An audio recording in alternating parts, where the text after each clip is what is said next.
I had just eased my freshly restored fishing boat down the ramp, the morning sun glinting off its polished hull, when the shrill sound of Karen's voice cut through the air. 911, yes. I'm reporting an illegal boat launch. She barked into her phone, eyes locked on me like she'd just caught a bank robber. Behind her, 2 HOA board members stood smirking, arms crossed, already savoring their little victory. Within minutes, the distant wail of sirens echoed across the lake. Neighbors gathered, whispering. Karen straightened her blazer, ready to watch me get hauled away. But I didn't flinch. Instead, I reached into my jacket pocket, pulled out a small leather case, and flipped it open. The gold letters gleamed State Marina Inspector. The color drained from Karen's face, because in that moment, she realized this wasn't just about my boat.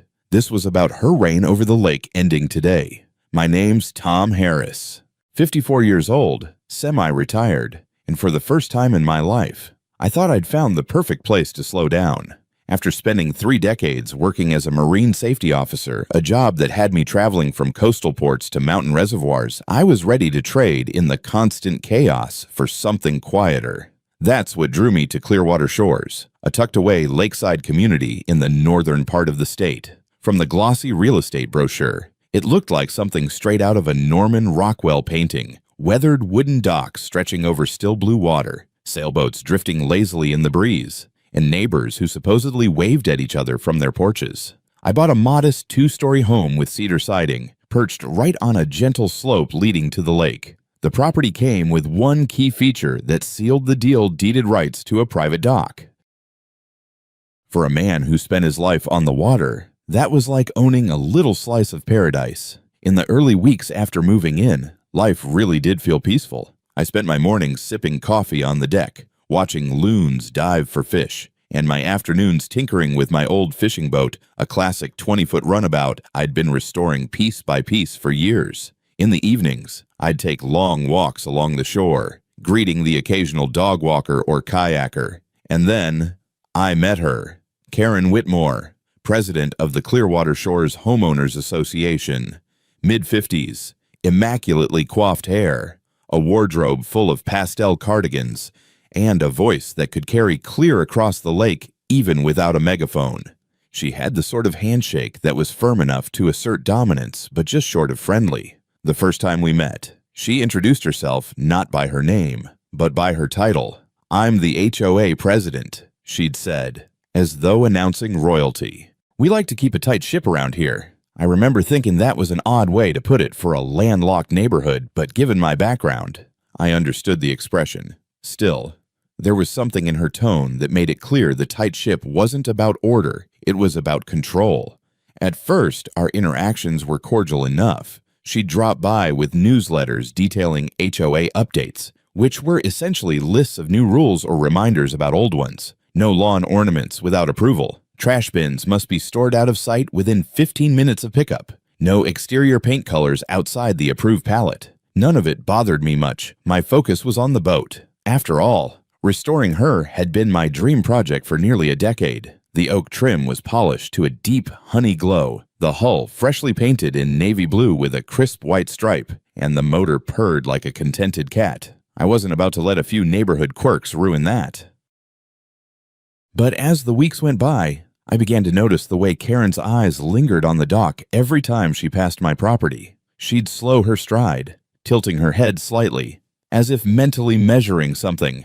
One afternoon, I caught her taking photos of it from the walking trail. When I waved, she didn't wave back, just turned and walked briskly away.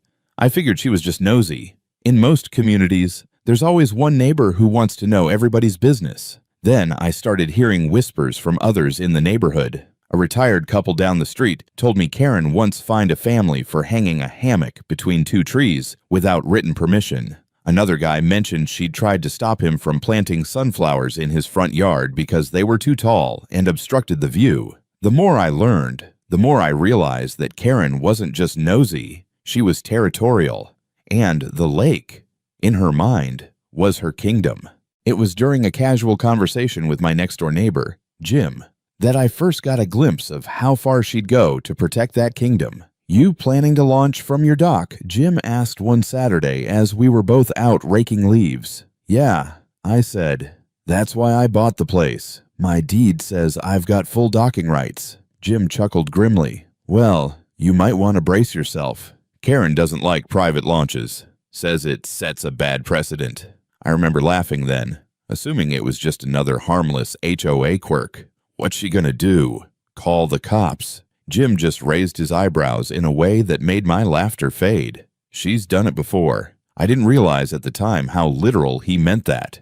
Still, I wasn't looking for a fight. All I wanted was to enjoy my boat, maybe take a few friends fishing, and spend the rest of my days in peace. The water had always been my escape, the one place where noise, politics, and nonsense couldn't reach me. Unfortunately for me, Clearwater Shores wasn't like the open ocean. Here, nonsense came dressed in a pastel cardigan and carried a clipboard. Looking back now, I can see the signs of what was coming. The lingering stares, the whispered warnings, the faint but unmistakable scent of power plays in the air. At the time, though, I figured it was just neighborhood gossip. After all, I'd spent my life dealing with bureaucrats, contractors, and stubborn harbor masters. One HOA president didn't scare me. I was wrong, because the moment I lowered that boat into the water, I'd find out just how far Karen was willing to go and just how much power she thought she had over me. And she'd find out I wasn't just some retiree with a fishing hobby. I had a card in my wallet that could change everything. Let us know where you're watching from today, and if you're new here, don't forget to like this video and subscribe to join our growing community. It was a crisp Thursday morning in early spring when the trouble officially began. I'd been waiting weeks for the weather to break, for the lake ice to fully melt and the water to warm just enough to test my boat without worrying about damage to the engine. That morning, the sky was a pale blue brushed with thin clouds, and the air smelled faintly of pine and damp earth. Perfect launch conditions. I was in the driveway, tightening the last straps on the trailer when I heard the unmistakable click of heeled shoes on pavement. Karen. She approached like a ship cutting through calm water, steady, deliberate, and with a smile that didn't reach her eyes. "Morning, Tom," she said, her voice lilting just enough to sound polite, but with a sharp undertone. Going somewhere, I gestured toward the boat, planning to take her out for a quick spin. Been working on her all winter, and I want to make sure everything's running smooth. Her gaze slid over the boat, lingering on the polished wood trim, before snapping back to me. "You've submitted your launch request to the HOA." Then I frowned. "Launch request, yes," she said matter-of-factly, as though this were common knowledge. "All boat launches must be approved by the board in writing, at least 2 weeks in advance. It's in the community guidelines." I'd read the guidelines cover to cover the day I moved in, something most people probably don't bother with. There was nothing about private dock launches requiring approval. The only restrictions I'd seen involved noise ordinances, speed limits within the no-wake zone, and prohibitions on commercial activity. "I don't think that applies to me," I said carefully. "My deed says I have full rights to my dock and the water access. It's not a shared facility." Her lips thinned. "Tom, those rules are there for a reason. If we let one person launch without oversight, then everyone will want to. We have to keep the lake orderly." I tried to keep my tone even. "Karen, the lake is public water. The HOA doesn't have jurisdiction over it.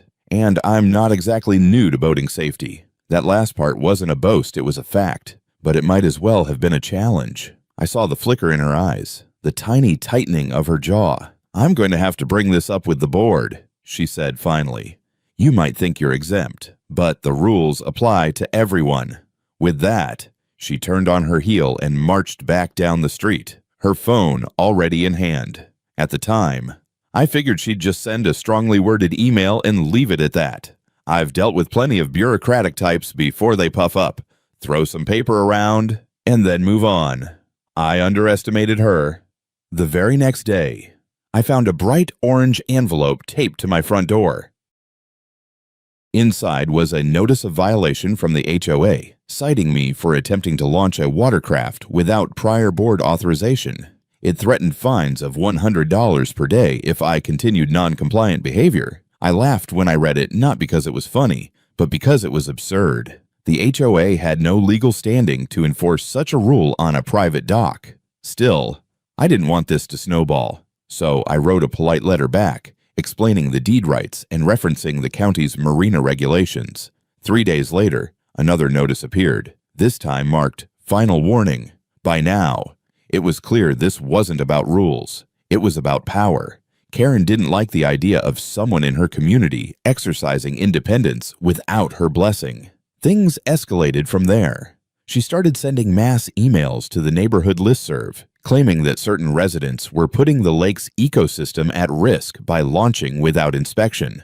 She didn't use my name, but everyone knew who she meant. I'd pass neighbors on my morning walk and feel the shift in their body language. Some would nod sympathetically. Others would avoid eye contact altogether. Then came the petty stuff. One morning, I found my trash bins knocked over, contents spilling across the driveway. Another day, someone left a printed copy of the HOA guidelines in my mailbox, with the boat launch section underlined, even though it didn't say what they thought it did. I started to get the feeling that Karen wasn't just annoyed, she was laying the groundwork for something bigger. My suspicion was confirmed a week later when I went down to the public ramp, planning to launch from there instead of my dock. Just to avoid drama, Karen was already there, parked sideways across the ramp in her SUV, blocking it completely. She rolled down her window as I pulled up. "Ramp's closed for maintenance," she said with a little smile.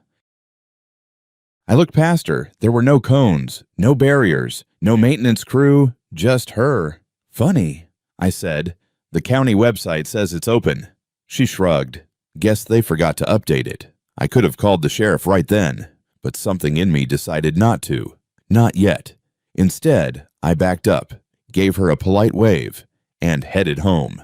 If she wanted a game, I'd give her one, but I'd play it on my terms. That was the day I realized this wasn't going to fizzle out. This was the first real spark the moment the quiet life I'd come here for started to unravel. And I had a feeling the fire was just getting started. After the public ramp incident, things didn't just heat up, they started to boil. It was like Karen had taken my decision to launch that boat as a personal declaration of war. And, in her mind, the only logical response was to tighten her grip on anything she could possibly control. The first week after that, I found not one, not two, but 3 more envelopes taped to my front door. Each one was more aggressive than the last. Violation of HOA environmental protection standards, failure to comply with launch safety review procedures, and my personal favorite, obstruction of community harmony. I wasn't sure whether to laugh or frame that one. One morning, I stepped out to get the paper and found a bright yellow notice to cease all dock activity zip-tied directly to my dock railing. It flapped in the breeze like some kind of war flag, visible to anyone walking along the shoreline. It wasn't just paperwork either. She was making sure the social pressure built right alongside the official warnings. Neighbors I'd chatted with just weeks before now kept their conversations short. Invitations to the Friday night potluck on the community lawn mysteriously stopped showing up in my mailbox. Even Jim, my easygoing next-door neighbor, admitted over the fence one afternoon, "She's got the board convinced you're trying to set some kind of precedent, that if you do it, everyone will start." I chuckled bitterly. "You mean, launch their boats legally?" He shrugged. "Karen's not worried about legal. She's worried about control." But Karen's campaign didn't stop at notes and whispers. She started showing up in person, always unannounced, always with that clipboard in hand, making inspections. One Saturday morning, I was sanding the dock railing when I heard her voice behind me. "Just checking for structural compliance," she said, jotting something down without even looking me in the eye. "It's fine," I replied flatly. "It passed inspection last year when I bought the place." She murmured, pen scratching furiously. "We'll see about that." It was petty, childish, but it was working. She was building a narrative, one where I was the unreasonable newcomer threatening the integrity of the community. The tipping point came a week later. It was a calm Sunday morning, the kind where the lake looks like glass and the air feels like it's holding its breath. I'd decided I wasn't going to let her dictate my life any longer. My plan was simple: launch quietly from my dock, enjoy a few hours on the water, and be back before anyone noticed. I'd just hooked the winch strap to lower the boat when I heard the crunch of tires on gravel. I turned to see Karen's SUV crawling up the shoreline access road, her window down. She had 2 other board members in the car with her, both wearing expressions that could curdle milk. She stopped a good 10 feet away, leaned out the window, and called out, "You know this is a violation, Tom." I sighed. "We've been through this." "Karen, my deed says doesn't matter," she snapped. The board voted last night to prohibit all launches until further notice. Environmental review pending. I couldn't help but laugh. Environmental review. Karen, the lake's been here longer than any of us. The fish don't care what your board votes on. Her face hardened. You think this is a joke? We're protecting this community from selfish, reckless behavior. The 2 board members nodded solemnly, like disciples at a sermon. And then she reached for her phone. "I'll call the sheriff," she said, "and we'll let him decide." I didn't flinch, didn't even pause the lowering of the boat. "You do that," I said calmly. Her mouth twisted into a smug little smile. "Oh, I will, within minutes." She was speaking loudly into the phone, making sure every word carried. "Yes, officer, we have an individual launching a boat without authorization. Yes, it's a safety hazard. Yes, we're requesting immediate response." Her tone was dripping with self-satisfaction. This was the moment she'd been engineering for weeks. But I wasn't about to give her the grand victory she wanted. Instead of arguing, I finished lowering the boat into the water, gave the bow line a gentle tug to make sure she was steady, and stepped back onto the dock. My mind was already working 2 steps ahead. By the time I heard the faint wail of sirens in the distance, a small crowd had gathered along the shoreline path. Neighbors craned their necks to see. Some had their phones out, recording. Others whispered, eyes darting between Karen and me like they were watching a tennis match. Karen straightened her blazer, smoothed her hair, and gave me a look that said, "Checkmate." I just smiled, because what she didn't know, not yet, was that I'd already prepared for this exact moment. She thought she trapped me. She didn't realize I was the one holding the real power in this little game. The police cars were getting closer, their sirens echoing across the lake. Karen leaned casually against her SUV, ready to bask in the glow of her victory. But she had no idea that the rules she'd been hiding behind were about to turn against her. I didn't sleep much that night. Not because of what Karen had pulled. I'd seen her kind before. The ones who confuse persistence with righteousness, but because I'd decided it was time to end this, once and for all. Her entire campaign against me was built on bluster, and I knew if I could pull the right thread, the whole thing would unravel. The next morning, I went into my study and dug out a manila folder from my desk drawer. Inside were copies of my property deed, the title transfer documents, and, most importantly, a laminated card from my years as a state Marina inspector. I'd kept it as a memento after stepping back from full-time work, but my inspector credentials were still valid for occasional contract assignments with the state. That little detail might just be the ace up my sleeve. But before I played it, I wanted to be sure I had the full picture. I started with the Clearwater Shores HOA charter. I'd skimmed it when I moved in, but now I read every line like a lawyer prepping for court. I highlighted anything to do with docks, launches, and community facilities. The language was clear. The HOA could regulate the use of the community dock, but they had no authority over privately deeded docks. My dock was named specifically in my property's easement rights. That alone was enough to dismantle her entire board approval nonsense. But I wasn't stopping there. Next, I pulled up the county's marina regulations. I'd worked with the very department that wrote them years ago, so I knew where to look. Sure enough, the rules made it plain any waterway connected to the state's public water system fell under state jurisdiction, not an HOA's. And then I found the golden nugget. Buried halfway down the county's online archives was a PDF from 3 years ago, a notice of violation issued to none other than Karen Whitmore. The charge, unauthorized modifications to the community dock without a permit. I leaned back in my chair, smiling. That explained a lot. I remembered a few weeks ago when I'd seen her down at the dock with a couple of hired workers. They'd been bolting on a small extension, probably to accommodate her pontoon boat. If she'd done that without approval once, there was a good chance she'd done it again. I needed proof. That afternoon, I grabbed my camera and strolled casually down to the community dock. A few people were out fishing, but the place was otherwise quiet.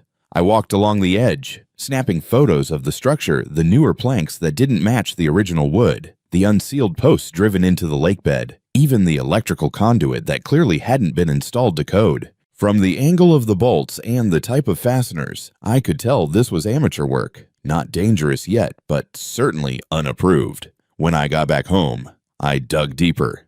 The county's building permit database was public record. I typed in Clearwater Shores HOA and hit search.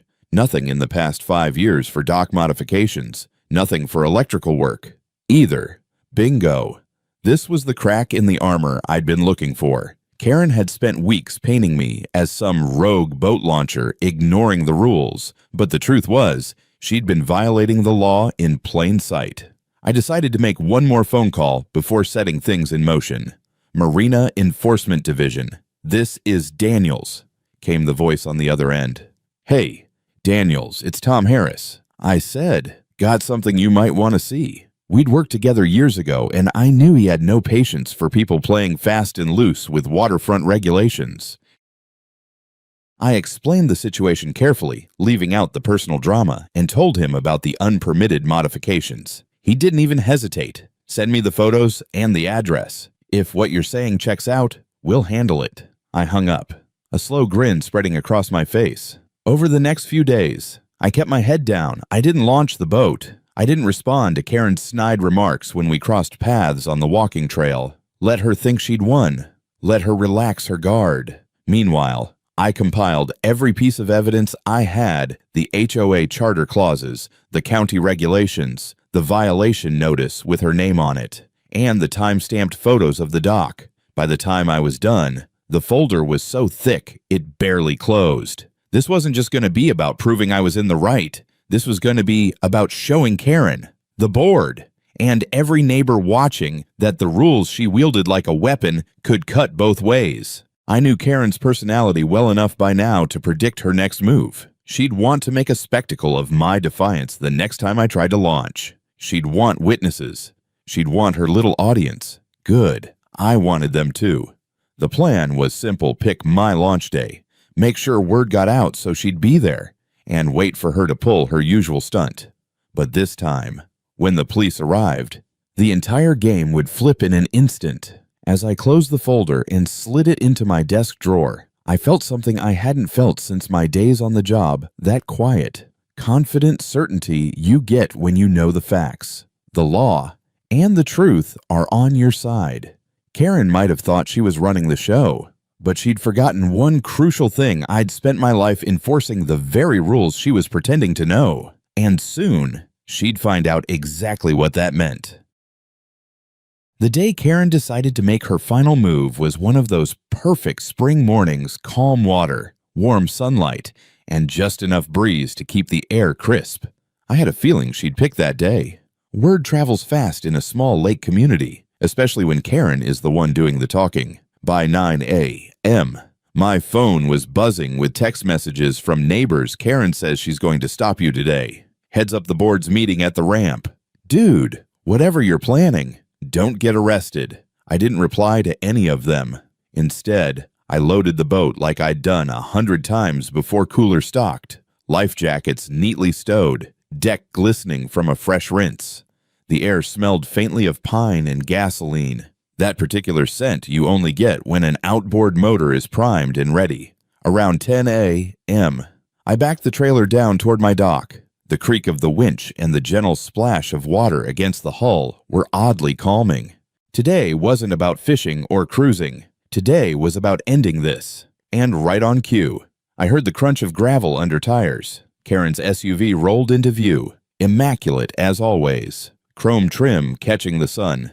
This time she wasn't alone. 2 HOA board members sat in the back seat, and in the passenger seat was her closest ally, a man named Bill Simmons, who fancied himself the HOA's enforcer. She parked with deliberate precision, angling the SUV so it partially blocked the narrow community path that ran alongside my property. The message was clear: she was here to control the stage. Karen stepped out, clipboard in hand, hair sprayed to a helmet-like finish. Her lips curled into a smile that was half victory, half rehearsed for the cameras she knew would be watching. "Good morning, Tom," she called, her voice sweet as artificial sugar. Planning to violate the board's orders again, I kept my eyes on the winch, just enjoying my property rights.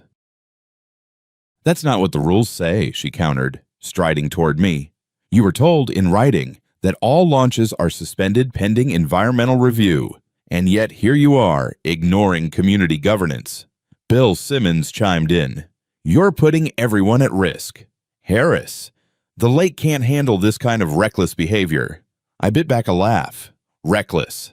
I've been operating boats longer than you've been operating a lawnmower. Bill, Karen's eyes narrowed. That's enough. We'll let law enforcement handle this. She pulled out her phone with dramatic flair, turning slightly so the gathered neighbors could see her dialing. By now, there were at least 15 people scattered along the shoreline path, some openly filming, others pretending to be out for a casual walk, but clearly lingering for the show.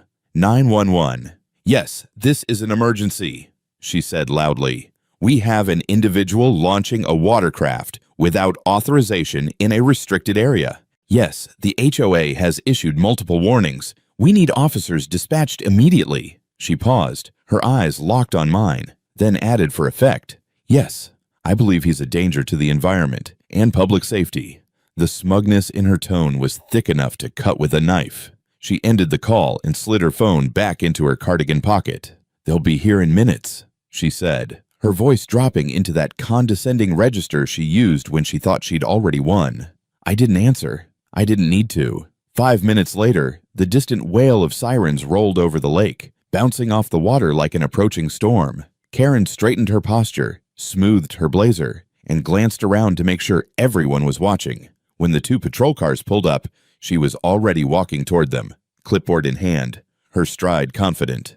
Officers, she called. Over here. This man is... That's when I stepped off the dock, leather badge, wallet in hand.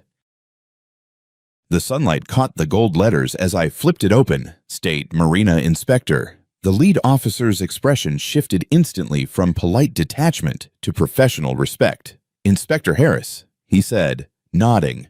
Didn't know you were working today. Unofficial capacity, I replied smoothly. But I do have active credentials and a matter that requires immediate attention. Karen froze mid-step. Wait, what? He's not. I turned toward her. Karen, I've been polite for weeks. I've listened to your made-up rules, your threats, and your theatrics. But what you've been doing isn't just harassment. It's illegal. The officers exchanged a glance. Illegal how, one of them asked.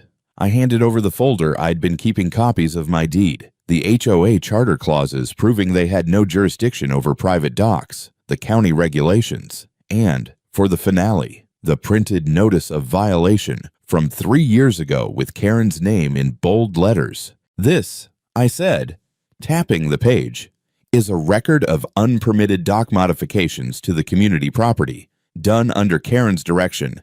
I inspected the site 2 days ago, same violations still present. That's a breach of state and county regulations. Karen's face flushed deep red. That's not relevant. It's relevant, I said, because while you've been trying to shut down lawful private launches, you've been running an unpermitted, unsafe structure on public water. The officers didn't waste time. One of them stepped aside and made a quick call. A minute later, he turned back. County's sending an enforcement officer. In the meantime, ma'am, I'm going to need you to move your vehicle. You're obstructing public access. Karen sputtered. You can't. Now, the officer said, his tone flat. The murmurs from the crowd were like ripples spreading across the lake. I caught snippets. Did you hear that? She's in trouble now. Guess she picked the wrong guy. As Karen reluctantly got back into her SUV, I couldn't help but notice how different her movements were from when she'd arrived. Gone was the strut, the poise. She didn't even make eye contact with the neighbors as she drove off. And I wasn't done yet, because this wasn't just about winning an argument. This was about making sure the entire community understood exactly where the real authority came from, and it wasn't from a pastel cardigan with a clipboard. After the officers left and the crowd dispersed, I stood alone on my dock for a long moment, letting the quiet settle over the water again. The breeze tugged at the bowline, rocking the boat gently, as if reminding me that I'd won a battle but not the war. Karen might have been rattled, But people like her don't go quietly. They regroup. They scheme. And if I knew her, she'd already be working on a way to spin what had just happened so she didn't look like the fool she was. That meant I had to finish this, not just for me, but for every neighbor she'd steamrolled over the years. Step 1 was locking down my legal standing beyond any possible doubt. The deed, the HOA charter clauses, the county regulations, they were solid. But solid wasn't enough. I wanted irrefutable. So I called Daniels at the State Marina Enforcement Office. "Tom," he said, "I've got your photos and the violation records. You want us to send a full inspection team. That's exactly what I want." I said, "And I want them here on the same day. Karen's expecting to catch me launching." He chuckled, setting a stage. Just making sure the truth gets the audience it deserves. We agreed on a date 3 days out. That would give me time to quietly let the word slip that I was planning a defiant launch, just enough to bait Karen into showing up in full force again. Step 2 was securing my witnesses. I stopped by Jim's house that afternoon, leaning on his fence while he watered his flowers. "Hey," I said casually, "you busy Thursday morning?" He eyed me warily. "Why?" "Because I could use someone to keep an eye on things while I launch. Someone who's not afraid to speak up if the story starts getting twisted." Jim smirked. "You planning fireworks, something better." I said, "The truth, in front of the right people." By the end of the day, I'd lined up 3 neighbors I trusted: Jim, the retired firefighter down the street, and Mrs. Collins, a sweet older woman who'd lived here 30 years and had no love for the HOA's strong-arm tactics. Step 3 was my own preparation. The morning before the launch, I gave the boat a final check, fuel topped off, safety gear in place, everything spotless. I pulled my inspector badge from its case and gave the leather a quick polish. It wasn't about vanity, it was about presentation. When you're going to dismantle someone's false authority, you do it with professionalism they can't match. I also made sure my folder of evidence was neatly organized, not just Karen's violation records, but printouts of the regulations, photos, and a written statement of events. If things went sideways, I wanted to be able to hand it to any official on the scene and let the facts speak for themselves. That night, I barely slept. It wasn't nerves. It was anticipation, the same feeling I used to get before a big enforcement operation back in my working days. All the planning, all the little details coming together for one decisive moment. Thursday morning arrived clear and bright. The lake shimmered like glass, and the air was filled with the hum of distant outboard motors. I parked my truck at the top of the driveway, the boat hitched and gleaming. Sure enough, just as I'd hoped, Karen took the bait. By 9:30, her SUV appeared on the shoreline path, this time accompanied by 2 other vehicles. The entire HOA board, it seemed, had decided to witness my rule-breaking. They gathered near the edge of my property, whispering among themselves, glancing at the boat like it was a ticking bomb. I went about my business as if they weren't even there, guiding the boat down the ramp, securing the lines, double-checking the motor. "Tom," Karen called out, her voice carrying over the water, "you've been warned. This will be documented, and you will face consequences." I didn't even look up. "Good morning to you too, Karen." And then, right on schedule, a white state enforcement truck rolled into view, followed by 2 county vehicles. 4 officials stepped out, Daniels among them, wearing high-visibility vests and carrying clipboards. The shift in the crowd's energy was instant. Neighbors stopped pretending to be on morning strolls. Even the HOA board members stiffened, uncertain. Daniels walked straight past Karen without so much as a glance and met me at the dock. "Inspector Harris," he said for the benefit of the audience, "we're here for that follow-up you requested." "Perfect timing," I said, shaking his hand. Karen blinked. "Follow-up? What follow-up?" Daniels turned to her, his tone brisk. "Ma'am, we're conducting an inspection of the community dock and related facilities. You'll need to provide access." Her mouth opened and closed twice before she managed. "But we're here about him launching without authorization. That's not within HOA jurisdiction." Daniels interrupted flatly. "We've already reviewed his documentation. Everything is in compliance." The crowd murmured. Cameras came out. Karen's face flushed crimson, but she tried again. "This is harassment." Daniels raised an eyebrow. Harassment is knowingly filing false complaints about lawful activities, ma'am. Now, about those unpermitted modifications. As he led his team toward the community dock, Karen followed, sputtering, her control over the situation slipping with every step. I stayed by my boat, calm and collected, watching years of her intimidation tactics begin to crumble under the weight of actual authority. This wasn't just about me anymore. This was about showing the entire neighborhood what happens when someone tries to rule through fear instead of facts. And in less than an hour, everyone was going to see the final act. Daniels didn't waste any time. The moment his boots hit the planks of the community dock, he crouched down to inspect the woodwork, tracing his fingers along the grain of the boards. From where I stood at my own dock, I could hear the faint clink of his measuring tape and the scrape of a screwdriver as he checked the bolts. The neighbors drifted closer, drawn by curiosity like moths to a porch light. Even those who had been neutral before were whispering now, their eyes darting between Daniels and Karen. Karen followed the inspection team like a shadow, still clutching her clipboard as if it were a shield. "You can't just barge in here without notice," she protested. "This is private community property." Daniel straightened, his voice calm but firm. "Ma'am, this dock connects directly to public water, which places it under state jurisdiction. We have full authority to inspect it at any time without prior notice." The words landed like stones in a pond, sending ripples through the crowd. I saw Mrs. Collins press a hand to her mouth, barely hiding her smile. One of the county officials walked up to Daniels holding a clipboard. "No permits on file for the last modifications, and the electrical wiring is exposed under the decking." Daniels nodded gravely. "Document it. Photos, measurements, the works." Karen's face was turning a deeper shade of red with each passing second.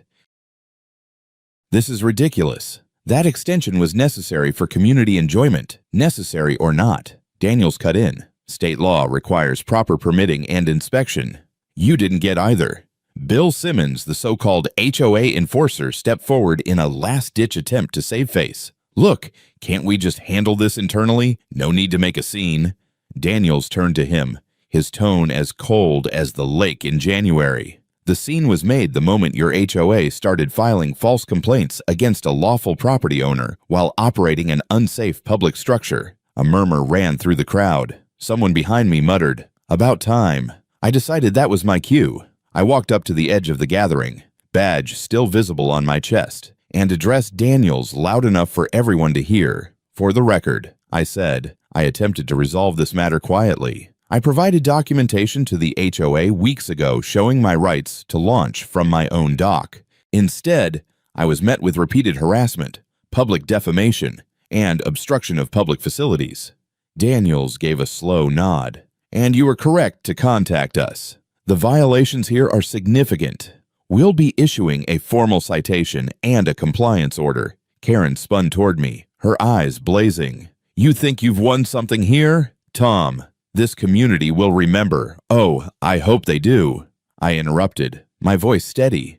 "I hope they remember that rules apply to everyone, even the ones writing the newsletters." There was a beat of silence before the first neighbor clapped, then another. Within seconds, a small wave of applause rolled through the crowd. It wasn't raucous, but it was enough to make Karen's jaw tighten even further. One of the county officers approached her with a clipboard. "Ma'am, I need your signature acknowledging receipt of the violation notice." She hesitated, glancing around like she might find an escape route in the crowd, but there was none. With a tight-lipped scowl, she scribbled her name. Daniels turned back to the group of onlookers. "For anyone concerned, this inspection is strictly about the safety and legality of the community dock. Private property owners launching from their own docks, as long as they follow state regulations, are fully within their rights." The message couldn't have been clearer. The myth of Karen's absolute authority over the lake had just been shattered in front of everyone. As the officials wrapped up their work, Karen retreated toward her SUV, flanked by the silent, pale-faced HOA board members. She didn't look at anyone, didn't speak a word, just climbed in, slammed the door, and drove off in a spray of gravel. When the enforcement trucks pulled away, the energy in the neighborhood shifted. Neighbors I barely knew came over to shake my hand. Jim clapped me on the shoulder with a grin. "Well, That was worth the price of admission. Mrs. Collins leaned in conspiratorially. She's been bullying people here for years. I think you just ended it. I smiled, but I wasn't gloating. It wasn't about humiliation, though. I'd be lying if I said I didn't enjoy the poetic justice. This was about restoring balance, about making sure no one in this community had to walk on eggshells anymore. As the sun began to dip toward the far shore, I returned to my own dock. The lake was calm again, the drama replaced by the gentle lapping of water against the hull. I untied the bowline, stepped aboard, and eased the boat out into the open water. No one stopped me. No one called 911. From the corner of my eye, I caught sight of a few neighbors watching from their porches, some waving. This time, the smiles were genuine. I opened the throttle just enough to feel the boat surge forward, the cool spray hitting my face. Out here, away from the noise and the power plays, the water felt exactly like it should free. And for the first time since moving to Clearwater Shores, I felt like it was truly mine to enjoy. Karen's reign had ended, but the real satisfaction came from knowing I hadn't just won for myself, I'd won for everyone who'd been too intimidated to stand up before. And I had a feeling she wouldn't be showing up at my dock with a clipboard ever again. The week after the inspection felt like living in an entirely different neighborhood. Gone were the constant notes taped to my door, the point glares when I walked to the mailbox, and the subtle us versus him energy that had been hanging in the air. The community, which had felt fractured for months, seemed to exhale. People lingered longer at the shoreline, chatted at the mailboats, and even smiled when they passed my property. Karen. She was nowhere to be seen. Her SUV didn't make its usual patrols up and down the streets. The HOA emails stopped coming entirely. It wasn't until 2 weeks later that the official notice went out. Karen Whitmore had resigned as HOA president. The message was short, formal, and as flavorless as a plain cracker. But it didn't need embellishment. The absence of her name from any letterhead spoke volumes. The new HOA leadership was a breath of fresh air. Jim told me that the board had quietly voted her out before she resigned, fearing further legal fallout from the dock violations. With her gone, the new president, a mild-mannered retired school principal named Linda, started holding open forums instead of closed-door meetings. Rules were reviewed with community input, and suddenly governance stopped feeling like a private fiefdom. On the water, life returned to normal or better. I launched my boat whenever the weather and my mood aligned, sometimes for early morning fishing trips, other times just to cruise the lake at sunset. Instead of side eyes, I got waves from kayakers, nods from pontoon captains, even the occasional "beautiful day for it," Tom shouted across the water. One evening, while tying off after a long afternoon on the lake, Mrs. Collins ambled down the path with a plate covered in foil. "Figured you could use some of my pecan pie," she said, handing it over with a knowing smile. "You've done more for this neighborhood in 1 month than some people did in years." I laughed. "I didn't do it for thanks, but I won't turn down pie." She winked. "Sometimes standing up for yourself is the best way to stand up for everyone." That sentiment stuck with me, because the truth was, I could have ignored Karen's antics, kept my head down, and just driven to another ramp each time I wanted to launch. It would have been easier in the short term, but it also would have meant letting her brand of petty tyranny go unchecked, not just for me, but for every person here. And I've learned over the years that when you let someone like that take an inch, they'll always come for the mile. The county eventually followed through on Daniel's inspection. The community dock was closed for 6 weeks while unpermitted modifications were removed and repairs brought it up to code. The work was funded not by increased HOA dues, but by a settlement Karen had to pay after the state threatened further enforcement action. Word was, she sold her house quietly and moved to another town. I couldn't help but wonder how long it would take for her to start pulling the same stunts there, and whether her new neighbors would be ready for her. By midsummer, Clearwater Shores felt like the place I'd hoped it would be when I first moved in. My deck became a gathering spot for coffee in the mornings. The Friday night potlucks returned, this time with laughter that didn't have an edge to it. One particularly golden evening, I sat on the end of my dock, watching the water turn molten orange in the sunset, and thought about the strange chain of events that had brought us here. It had started with a woman trying to control something that wasn't hers to control, and ended with a community learning that the loudest voice isn't always the one worth following. For me, personally, it was a reminder of something I'd learned long before retiring. Knowledge is power, but only if you're willing to use it. I'd spent decades enforcing maritime rules, but it wasn't the badge that stopped Karen, it was the preparation, the patience, and the decision not to be bullied into silence. Sometimes, standing up for yourself isn't just about winning an argument or proving a point. It's about drawing a line that says, this far, no further. It's about protecting the space you've worked for, whether that's a home, a hobby, or a way of life. Bullies, whether they're on the playground or running an HOA, thrive on silence and compliance. The moment you meet them with knowledge, facts, and the courage to act, you change the balance. If there's one thing I want you to take from this story, it's this: don't underestimate the quiet power of knowing your rights. It's not about being confrontational, it's about being confident. Because when you stand firm, you're not just defending yourself, you might be giving others the courage to stand, too. Now I want to hear from you. Have you ever dealt with a neighbor, a boss, or even a family member who tried to overstep their bounds? How did you handle it? Share your story in the comments below. And if you're new here, make sure to hit that subscribe button and join our growing community, because there are plenty more stories where this one came from.